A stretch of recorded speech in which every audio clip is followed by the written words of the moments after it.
अस्सलामुअलैकुम। आज हम आपके लिए लेकर आए हैं कुछ अलग सी रेसिपी। ये हमारी अम्मी के यहाँ बहुत शौक़ से बनाई और बहुत ही ज़्यादा शौक़ से खाई जाती है। यह है बोंग पाए की रेसिपी। आप कमेंट करके ज़रूर बताएं कि आपने ये कभी बनाया या खाया है। तो मेरे पास ये 3 बकरे के पाए हैं, वहीं आधा किलो हमने बोंग भी ली है, बड़े बड़े पीसीज हैं। तो अब हम इसको गला लेते हैं। बोंग के मुकाबले पाए थोड़े देर से गलते हैं, तो मैं इनको गला लेती हूँ। 2 लौंग 2 इलायची डाल देती हूँ और आधा चम्मच हम इसमें नमक भी डाल देते हैं। 400 ml हम इसमें पानी डाल देंगे। आप पानी कम ही डालिएगा, नहीं तो ये उबल उबल कर बाहर आ जाएगा। तो हल्का सा यूँ इस तरह से इसको मिक्स करना है, बस चला दिया है हमने। अब हम इसकी लिड से इसको कवर कर देते हैं। 20 से 25 मिनट पूरे मीडियम फ्लेम पर पकाएंगे। हाफ़ कुक्ड से ज़्यादा ये गल जाने चाहिए। तो 20 से 25 मिनट के बाद हम आपको दिखाते हैं।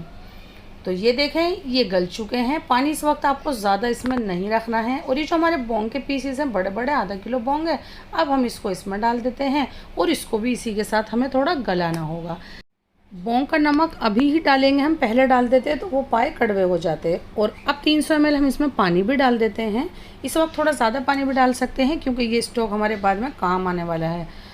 तो अब यूँ देखें कि हाँ, ये अच्छे से इसमें डिप हो रहे हैं। हम इसको 20 मिनट के लिए फिर से कवर कर देते हैं और मीडियम फ्लेम पर पका लेते हैं। बोंग को गला लेते हैं, लेकिन इतना हम एक मसाला तैयार करेंगे बहुत ईजी सा। 100 ग्राम दही है, जिसको मैंने ग्राइंडर में घुमा लिया है। 1 छोटी प्याज है, जिसको मैंने ब्राउन करके, जितनी प्याज थी उतना ही पानी डाल के मैंने इसका एक पेस्ट तैयार कर लिया है। 2 टीस्पून धनिया पाउडर, 1 टीस्पून लाल मिर्च, 1/4 टीस्पून हल्दी पाउडर भी डाल देते हैं हम। और 1 चम्मच कश्मीरी लाल मिर्च डाल देते हैं। आपको ये ग्रेवी थोड़ी पीली पसंद है, कश्मीरी लाल मिर्च को स्किप किया जा सकता है। 2 चम्मच लहसुन अदरक का पेस्ट भी डाल देते हैं। है ना एकदम आम से मसाले। तो बस इसको मिक्स करते हैं और हम साइड रखते हैं। अब आपको दिखाते हैं कि बोंग पाए कितने गले होने चाहिए। जब आप इसको बनाएं तो आप इसको ज़्यादा गला लें, उससे इसका जायका एकदम लाजवाब हो जाएगा। कम गले हुए होंगे तो वो जायका नहीं आएगा और ग्रेवी भी वैसी नहीं बनेगी। ये देखें, आप इसको इस तरह से भी सर्व कर सकते हैं। इसको पाया सूप या बोंग पाया सूप कह सकते हैं। थोड़ी सी ऊपर से 1 पिंच या 2 पिंच काली मिर्च भी डाल सकते हैं। ये इतनी गली होनी चाहिए। और आप इसको ऐसे भी खा सकते हैं, थोड़ी बहुत इस तरह से खा लें और जो बचे उसमें आप मसाला भून के उसमें डाल सकते हैं। ये एकदम तैयार है, लाजवाब है। इसको हम साइड रख देते हैं।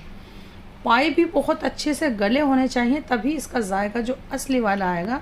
तो बिल्कुल जब ही आएगा जब बहुत अच्छे से कुक्ड होंगे। अब हमने एक पॉट ले लिया है, उसमें 1/4 कप ऑयल डाल दिया है। आप घी डाल सकते हैं या ये ऑयल कम कर सकते हैं। 3 से 4 लौंग और 3 से 4 ही हमने इलायची डाल दी है। इसको थोड़ा सा इस तरह से हिला देते हैं। बस ज़्यादा काला नहीं करना है आपको। और फ़ौरन ही ये जो हमने मसाला तैयार किया था, बस ये डाल देते हैं। बहुत अच्छे से मसाले को हमें भूनना होगा। इसी बाउल में हम थोड़ा सा पानी ले लेते हैं, इसको यूँ घुमा देते हैं ताकि कोई भी मसाला हमारा वेस्ट नहीं जाए। 50 ml पानी डाल दिया है। इससे क्या होगा, मसालों का अरोमा और भी अच्छे से निकल कर आएगा। थोड़ा सा पानी हमेशा ही मसाले में आप ज़रूर डालें, भूनने से पहले फिर भूनें। ये उड़ रहा है तो इसको हम कवर कर देते हैं। जब तक इसके अंदर पानी ज़्यादा होगा ये उड़ेगा, जैसे ही बुनाई पर आएगा तो ये उछलना बंद हो जाएगा। ये इसकी पहचान है। बहुत अच्छी इसमें से आवाज़ भी आने लगेगी, ये भी इसकी पहचान है। तो अब हमने इसकी लिड हटा दी है, लेकिन अभी इसे हमें और भूनना होगा। आपका मसाला बहुत लाजवाब और शानदार भुना होगा। जो भी आप बनाएंगे वो बहुत अच्छा बनेगा। 2 से 3 पिंच मैंने नमक डाल दिया है, क्योंकि बोंग पाए में हमारा नमक है। पहले उसका नमक चखें आप, तब ही ग्रेवी में नमक डालें। बस इसी तरह की एकदम दानेदार, लाजवाब, शानदार ये मसाला हमें चाहिए था। बस फ़ौरन ये बोंग पाए जो हमने उबाल कर रखे हैं, हम ये पॉट में डाल देते हैं सीधे। ये देखें, और चम्मच से इस तरह हिलाकर इसको देखें कि आपको ये शोरबा इसका इससे पतला चाहिए तो डाल सकते हैं, इससे गाढ़ा चाहिए तो 2, 4, 5 मिनट फुल फ्लेम पर पका लीजिए। लेकिन इस वक्त आप इसको चखें ज़रूर। आपके मुताबिक नमक, मिर्च या कोई भी चीज़ नहीं है तो इसमें ऐड की जा सकती है। वैसे सब चीज़ें इतनी ही डालेंगे तो ये एकदम परफेक्ट बनेगी। इस वक्त मैं इसको ज़्यादा देर के लिए बिल्कुल भी नहीं पकाती हूँ। तो 1 मुट्ठी हरा धनिया आपको इस वक्त ज़रूर से डालना है इसके अंदर। 2 से 3 पिंच या 1/4 टीस्पून के करीब इसमें इस वक्त पिसा गरम मसाला ज़रूर से डालिएगा। इससे ज़्यादा बिल्कुल भी नहीं डालिएगा। और इस वक्त ही डालेंगे तो सही रहेगा। तो बस थोड़े से ही उबाल आने देते हैं, ज़्यादा देर हम इसको नहीं पकाएंगे। अब हम क्या करते हैं, इसकी लिड से इसको कवर कर देते हैं, 2 से 3 मिनट इसको पकने देते हैं और उसके बाद बस ये देखें इस तरह का बड़ा उबाल हमें चाहिए था। तो हम इसको ज़्यादा देर के लिए नहीं पकाएंगे, 2 से 3 ही मिनट पकाएंगे बस। उसके बाद फ्लेम बंद कर दें, थोड़ी देर के लिए छोड़ दें और बस फिर इसको कर लेते हैं डिश आउट। जो है बहुत मज़े का काम, आप देख सकते हैं। ये बहुत लाजवाब सी और एकदम इजी सी और बहुत ज़्यादा फ़ायदेमंद रेसिपी है।